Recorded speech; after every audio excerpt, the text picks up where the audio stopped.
Before I get into this story, let me say that every single word that's been typed is completely true. I know that this is kind of the point of a no sleep Reddit, but I feel like this is more often forgotten and overlooked. I will try to inspire fear, but at the same time, I would like to keep the facts, or at least what I saw. Part 1. The Party. It happened a couple of months ago.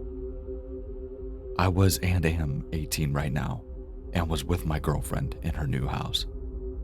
Her girlfriend and her 2 roommates, also friends of mine, were having a sort of impromptu housewarming kind of party. At some point in the night, I realized that many of the people had disappeared, and my friend, Jamie, had shut her door. Strange, I thought. I walked over and knocked needlessly loud on the door. Everybody inside screamed at the noise. I walked in with a stupid smile on my face. There were about 10 people all crowded around this Ouija board on the floor. After the room settled down again, I began to watch, slightly intrigued by the piece sliding around on the board. I am a firm believer in ghosts, but I could easily see that one of my friends, the one who brought the board, was moving it around. The quick spasms in his fingers, the tensing in his arm. There was no doubt about it. So I took his place and sat down. And then, I did something that made every person in the room look at me with an expression of horror. Now is probably the good time to take a quick break from this story, just to fill some background information. My girlfriend's sister, Laura, who happened to be sitting in the room with us, had a long history of paranormal activity, if you will. Actually, it's been so bad that her family insists that she's being followed by a demon. I've been thinking about interviewing her for a while and recording some of the hundreds of stories she has, including one where her light bulb exploded and her door slammed shut at the same time. She never slept in that room again, though. Anyway, back to the story. I did something that made everyone in that room look at me with an expression of horror. I said softly, "Is there someone or something in this room that follows Laura?" Silence. Everyone was holding their breath. Then, under my fingers, I felt the piece lift and shift across the board. Yes. I sat there and stared, swallowing my fear. I asked another question. "How old are you?" Silence again. The marker shifted across the board in a spinning way that made me almost a bit sick. 9. "What the hell?" Laura said. "I'm leaving, that's not okay." I quickly asked, "If she leaves, will you leave with her?" Silence. Yes. We eventually calmed her down so that she would just stay in the room. The only request that she had was if she was able to listen to music just to drown out what we were saying. So we continued. "Did you say you were 9 years old?" The soft sound of a sliding marker. Yes. The room was silent. Everyone was watching their backs, as though that would change anything. Then, one of the people holding the piece asked a question that confirmed what we all feared. "Does that mean that you have been following Laura since she was 9? My stomach went into a knot as I felt the marker move towards. Yes. We stopped playing with the Ouija board. Shit was getting too real, but there was something driving several of us to do it again. Laura's boyfriend stopped me in the hallway just to talk to me in private. He started talking to me in a hushed voice.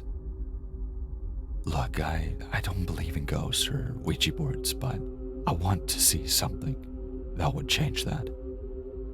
If we do it again, can I trust you not to move it?" "I promise." A bit more necessary background information. My girlfriend and her sister are already moved from their family home. The family was now moving down the road, and the house was completely empty. The electricity worked and the locks were still the same, but this was the same house where many of these strange occurrences had taken place, including the explosion of the light bulb.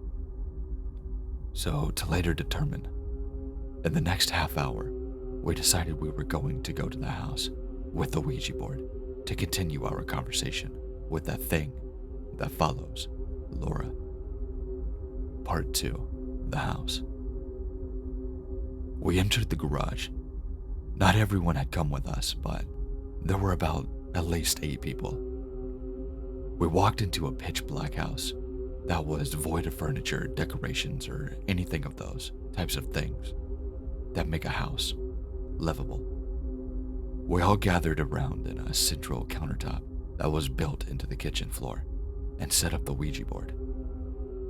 Laura agreed to come on the same basis as she had before, only this time she didn't want to be in the same room or anything with us. We set up her on a spinning office chair and put her in the pantry.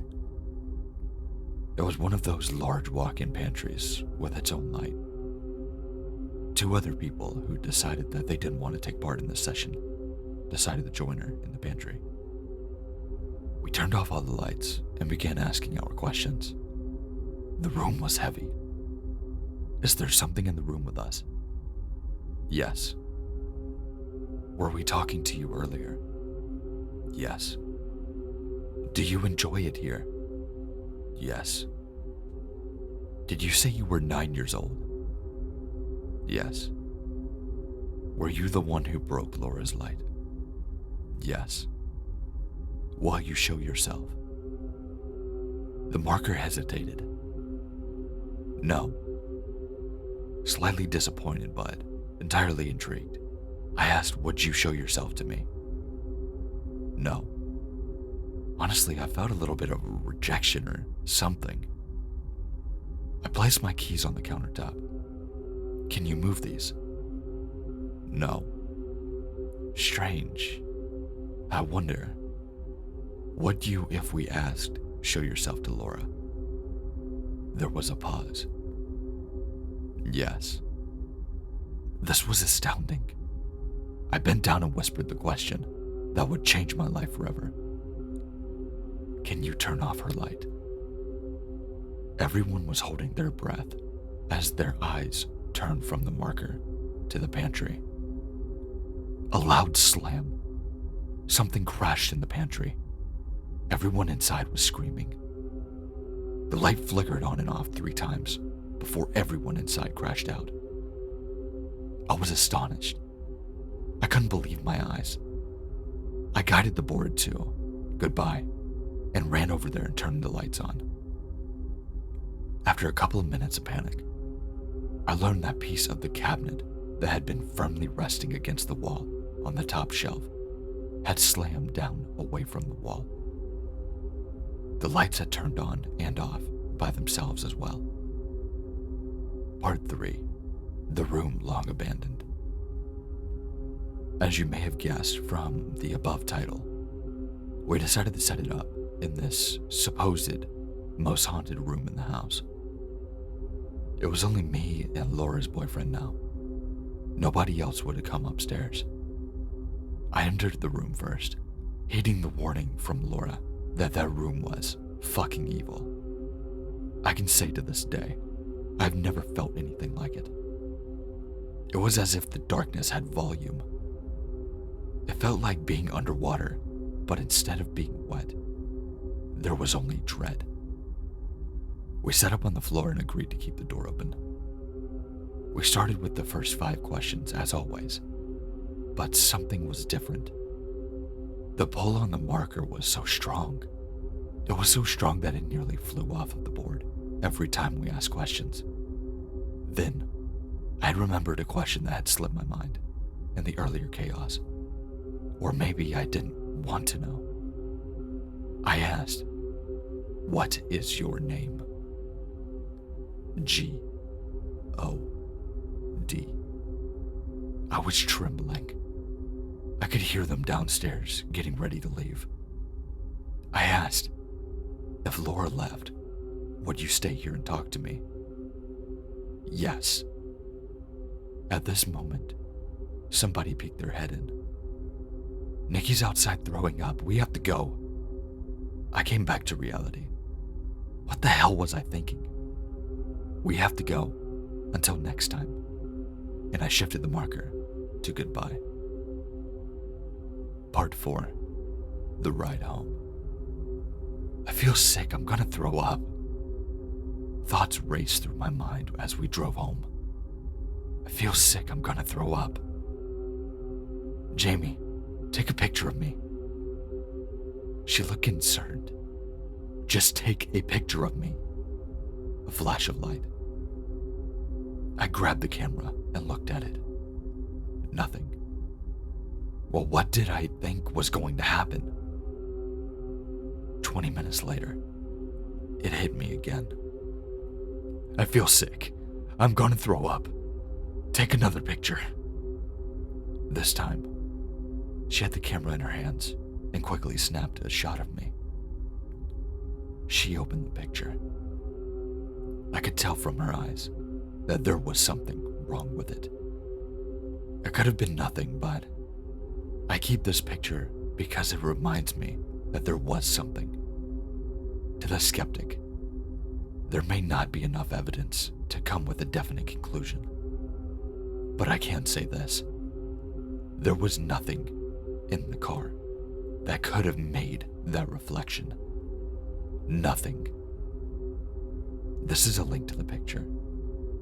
It may not scare you, but I just opened it up to edit it and almost screamed. That being so, if somebody else wants to brighten it up, go ahead. But I can truly say that I am terrified of it.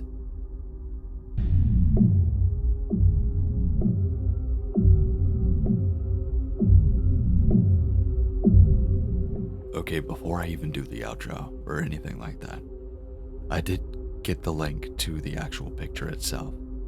I'm gonna be posting it right here. So, I did go in and turn the brightness all the way up. Okay, you guys have to look at this as well because it straight up does look like there is something in that window. Like, just me looking at it right now and on top of it, like, sitting here doing the editing and everything, I legitimately have goosebumps. I don't know, this is wild looking. Like, I can see an entire face. Like, you guys tell me what you think, but I can see an entire face. But here's the picture and let me know what you think. Also, thanks for watching. I really hope you enjoyed it. If you do want to hear more Ouija board stories, make sure to let me know down in the comment section. Make sure to like, comment, and if you're new to this channel and you would like to hear more, make sure to subscribe. We're doing nothing but growing. We hit 1,000 like 2 days ago, and we're already like a quarter way there now. Well, quarter way to 100,000, but I'm tired. I'm just babbling, whatever. But so make sure to check out the links. Make sure to check out the links in the description as well, like my Twitter, Instagram, everything like that is there, including my Gmail if you would like to submit a story. I've got a lot more content coming, and I have a very, very cool collab that's coming this coming up week. Make sure not to miss it. I'll be letting you guys know when it's coming out, but with that being said, stay safe, stay scary, and I'll see you in the next one. Yeah, that picture is like, holy shit. Make sure to look at the actual screen. I know some people will kind of like just turn it on and go do something else on their phone, but make sure that you look at that picture. That is, yeah. Okay, bye.